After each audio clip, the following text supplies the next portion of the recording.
Let's play a little Would You Rather and talk about some waiver wire pitchers next on Fantasy Baseball Today in 5.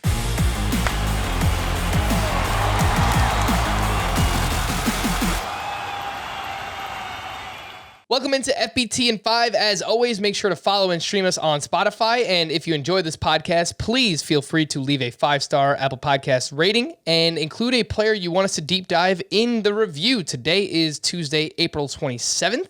I am Frank Sanford, joined by Scott White. And let's start off with, would you rather have Cedric Mullins or Akil Baddoo? Mullins hit 2 home runs on Monday night. Akil Baddoo is 4 for his last 27. Scott, who would you rather have? Look, I don't think Cedric Mullins has a lot of upside. I think now that he's exclusively batting left-handed, he has more. I put his upside something like an in his prime Brett Gardner, useful player, a little bit of power, some speed, so batting average. I think that's what you're looking at in Mullins. I think Baddoo has a lot of upside, but he's also very young and didn't reach the high minors because he's a Rule 5 pick and multiple strikeouts in 9 of his last 10 games. So if he doesn't nip that in the bud, he's not gonna be useful this year. Baddoo isn't. So I think if it's just a stash situation and hope upside comes around, then maybe Baddoo, but Mullins is certainly more usable right now. Yeah, for Akil Baddoo, he has 25 strikeouts, just 2 walks this season. I think there's some talent, but definitely a few holes in that swing. Trevor Rogers or Kyle Hendricks? Trevor Rogers actually outdueled Corbin Burns on Monday, 6 shutout with 7 strikeouts for Rogers. Kyle Hendricks has got off to a bit of a rough start, 5.68 ERA. Scott, who would you rather have between those two?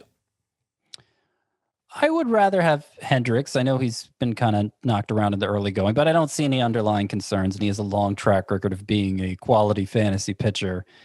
Rogers, I think, is going to be better pitch for pitch, inning for inning. You know, he looks like a dominant, overpowering strikeout pitcher. I just think at the end of the season, when you compare the workloads, Rogers being a rookie, obviously coming off of a season where nobody got many innings, there's going to be a cutoff at some point for Rogers. And so I think if you're talking rest of season, Hendricks regresses to the mean and just pulls away on volume alone. Let's hit one more of these. Jazz Chisholm. A lot of love for the Miami Marlins today. Chisholm went 2 for 4 with a double and 2 steals against Corbin Burns, who looks like one of the best pitchers in baseball right now. And Keston Hiura went 1 for 4 on Monday with 3 more strikeouts. He has a 39% strikeout rate. Scott, who would you rather have, Jazz Chisholm or Keston Hiura? I think you got to go Chisholm now. I mean, Chisholm is basically doing what we've been hoping Hiura would do for the past couple seasons now. And although Hiura had a stretch where he was performing up to those expectations toward the end of 2019, it wasn't long enough to earn him benefit of the doubt. It's been a long time since we've seen it. So Chisholm has plenty of upside himself and is actually producing with it right now. So I'll take him.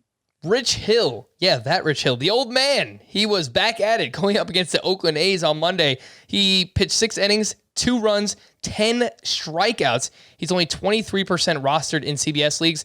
Scott, anything to see here with Rich Hill?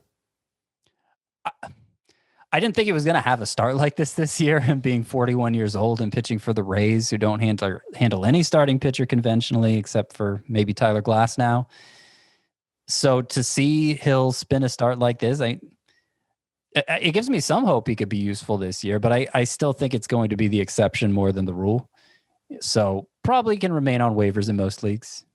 We're going to rank him behind Madison Bumgarner and Michael Kopech, who we spoke about yesterday, right? Yeah, absolutely. Okay, let's talk about a potential closer for the Kansas City Royals. Feels like we're always talking about a new Royals closer, but Scott Barlow was used in the 7th inning on Monday. Greg Holland, who we thought was going to be the closer this year, used in the 8th, and Josh Staumont was used in the 9th. He picked up his 2nd save of the season. He's only 19% rostered. Scott, would you actually drop Greg Holland for Josh Staumont?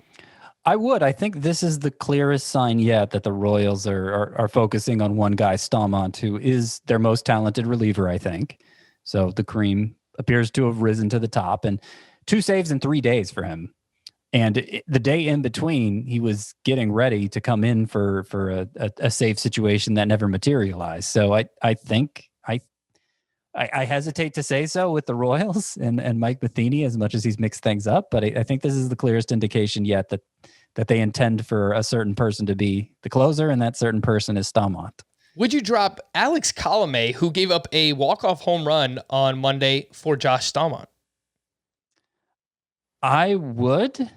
Colomé obviously has a good track record, but always seemed like he overachieved, and the Twins have a better reliever in Taylor Rogers, who I think is probably going to get the next save chance for them, and we'll see if they go back to Colomé at some point. Colomé's been pretty shaky, though. Alrighty, you heard it there. You could drop both Colomé and Greg Holland for Josh Staumont if you are in need of saves.